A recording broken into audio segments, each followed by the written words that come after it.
Salut la machine, j'espère que tu es au top. Dans cette vidéo, on va voir ce qui concerne la communication série. Allez, c'est parti!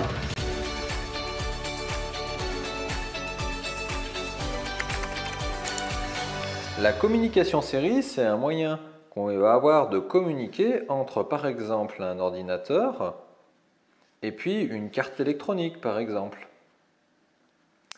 On va utiliser un fil pour aller transmettre les informations entre l'ordinateur et la carte et entre la carte et l'ordinateur. Sur ce fil, il va circuler du courant et en fonction de l'état logique du courant, on va pouvoir voir défiler des 1 ou des 0 le long de ce fil. C'est ce que l'on appelle la communication série. On envoie les informations les unes à la suite des autres vu qu'on n'a qu'un seul fil. Si l'ordinateur parle à la carte, il va falloir qu'il ait fini de parler à la carte pour que la carte puisse lui répondre et libérer ce fil-là. Afin qu'il puisse communiquer dans le bon langage et qu'il puisse bien se comprendre, il faut que l'on soit d'accord à l'avance avec la manière dont vont être codées les informations. Déjà, on va voir quelque chose qu'on va appeler l'horloge et la fréquence d'horloge. C'est à quel rythme les informations sont envoyées. Si elles sont envoyées toutes les 5 microsecondes, 10 microsecondes, etc., et bien sûr, je ne vais pas lire les informations de la même manière. Effectivement, la carte, si elle reçoit des informations de l'ordinateur, elle ne va pas lire constamment les valeurs, elle va lire les valeurs tous les demi-temps d'horloge. Et la valeur, si jamais elle ne les lit pas assez rapidement, elle risque donc de temps en temps de louper des zéros ou par exemple de louper des 1. C'est ce qu'on appelle le rythme de la communication. Donc déjà, premièrement, il va falloir que la communication s'établisse avec un rythme qui est donné. Ce rythme est donné en bauds par seconde. Dans ce cas-là, les bauds, ça va être des bits, c'est-à-dire combien j'ai de 1 ou de 0 qui vont défiler toutes les secondes. Ensuite, deuxième chose qu'il va falloir définir, ça va être le format des informations qu'on va être données. Ici, le format que j'ai utilisé ici, on va utiliser la norme RS232. Il y a tout un tas d'autres normes qui ne sont pas spécifiquement à connaître. La plupart du temps, dans un sujet d'examen, on vous décrira comment fonctionne la norme. Elles sont toutes basées un petit peu de la même manière. Déjà, première chose, il va y avoir ce que l'on appelle un bit de start. Donc si le temps il déroule comme ça, l'état logique 1, c'est quand il n'y a pas d'information qui circule. Et tout d'un coup, je vais croiser un 0. C'est ce que l'on appelle le bit de start. C'est là que les informations vont commencer à arriver. Sur la norme RS232, je peux avoir 7 bits de données ou 8 bits de données qui vont arriver. Ça, c'est à moi de le décider. Il faut que l'ordinateur et la carte soient conscients du fait qu'il y aura soit 7 bits de données, soit 8 bits de données. Dans mon cas, moi, je vais avoir 8 bits de données. Donc, premier bit, deuxième bit, troisième, quatrième, cinquième, sixième, septième et 8e bit de données. Les données sont donc ici. Ensuite, j'ai décidé de mettre ce que l'on appelle un bit de parité. Je vais revenir tout de suite dessus, derrière. Et enfin, j'ai décidé de mettre un bit de stop. Derrière ce bit de stop, j'ai un état logique à 1, c'est-à-dire je n'ai pas d'informations. J'ai fini de transmettre les informations.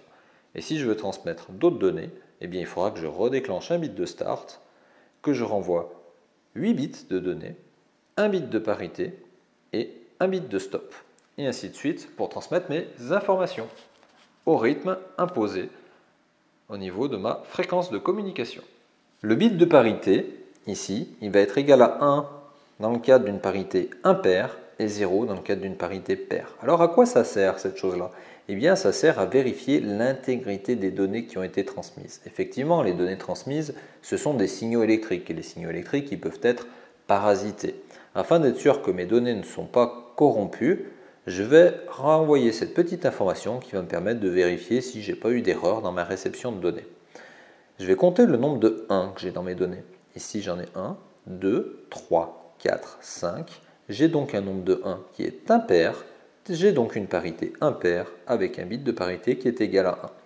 Si par exemple je n'avais que 4 1, à ce moment-là j'aurais eu une parité paire et j'aurais rajouté ici un 0 à la place du 1. Alors ici, ça veut donc dire que mes données sont 0, 1, 1, 0, 1, 0, 1, 1. C'est 8 bits, c'est donc un octet. Si je souhaite maintenant lire la valeur, par exemple décimale qui a été envoyée, traduire ces 8 bits, donc cet octet en valeur décimale, il va falloir que je fasse attention. Je ne peux pas convertir ça directement en valeur décimale. Il faut que j'inverse cette chaîne de caractères. Effectivement, le premier bit envoyé, c'est le bit de poids faible. Et le dernier, c'est le bit de poids fort. Donc en fait, cette trame-là, en binaire, est écrite à l'envers. Donc il faut la réécrire à l'endroit. Je commence par le dernier bit, 1, et ainsi de suite. Et c'est donc cette valeur-là, qui est donc écrite en base 2, que je vais éventuellement pouvoir traduire en base décimale afin de le décoder. Un petit rappel rapide sur comment convertir quelque chose de codé en base binaire en base décimale. Déjà, il faut que je note l'ordre du poids. Donc le premier, je commence à droite, donc le poids faible. Vu qu'ici le poids faible était à gauche et que j'ai inversé ma chaîne. Et je vais me noter son ordre en commençant par 0. C'est le rang. 0, 1, 2, 3, 4, 5, 6 et 7. Et ensuite, je vais dire que le premier 0, donc celui-là, je le réécris. Je le multiplie par 2 la base à la puissance de 0. Et ainsi de suite. Je vais prendre 1 que je vais multiplier la 2 puissance le rang 1, etc., etc. Et grâce à ça, je pourrai déterminer sa valeur décimale. Ce qui fait donc la valeur de 214. On va récapituler ce que l'on a vu ensemble. Pour avoir une communication série, il faut que les éléments qui vont communiquer entre eux soient d'accord avec leur manière de communiquer. Déjà qu'ils soient d'accord sur un rythme de communication, c'est-à-dire à quelle fréquence je vais envoyer des 1 et des 0 afin qu'ils soient lus comme il le faut par l'élément récepteur. Et ensuite, quelle norme je vais utiliser, ici par exemple la RS232, c'est-à-dire comment je vais formater, empaqueter mes données. Moi, ce qui m'intéresse, c'est de transmettre des données, mais je ne peux pas les envoyer directement parce que je ne sais pas trop comment je vais pouvoir les lire. C'est pour ça qu'on a décidé de mettre un bit de start et un ou plusieurs bits de stop, en fonction de la norme qu'on va employer, qui vont nous permettre de dire à l'élément récepteur, attention, les données vont commencer à arriver. Ensuite, les données, elles peuvent avoir un nombre plus ou moins grand.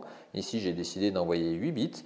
Il faut bien sûr que l'élément récepteur le sache à l'avance et qu'il soit d'accord pour, quand il va lire la trame, qu'il y a bien 8 bits à lire. Enfin, on peut rajouter, c'est optionnel, mais plutôt conseillé, des bits de parité. C'est complètement transparent, ça va juste permettre de vérifier que j'ai le bon nombre de 1 dans mes données. Si j'ai un nombre, par exemple, impair, j'ai un bit de parité qui est égal à 1. Si j'ai un nombre pair de 1, j'ai un bit de parité qui est égal à 0. Et si malheureusement, je n'ai pas lu le nombre de 1 qui correspond à mon bit de parité, ça voudra donc dire que mes données n'ont pas été intègres. Je pourrais donc répondre à mon élément récepteur, attention, je n'ai pas reçu toutes les données, est-ce que tu peux me les renvoyer? Et à ce moment-là, elles seront renvoyées, j'aurai assuré la sécurité de ces données-là. Ensuite, il faut faire attention dans les normes, ça dépend de quelle norme on emploie, mais en RS232 par exemple, les données sont écrites à l'envers, c'est-à-dire qu'on commence par le bit de poids faible. Donc quand on avait écrit des mots binaires, un mot ici de 8 bits, eh bien ce mot binaire, quand il a été écrit directement, je commence par le bit de poids faible. C'est comme s'il était écrit à l'envers. Donc ce qu'il faut, c'est le retourner, le remettre à l'endroit pour éventuellement aller le coder en valeur décimale avec les principes de conversion habituels et par exemple retrouver sa valeur ASCII pour trouver le caractère d'imprimerie qui a été envoyé. Voilà, cette vidéo est terminée. J'espère que vous avez bien compris les éléments fondamentaux sur la transmission de données sous forme sérielle.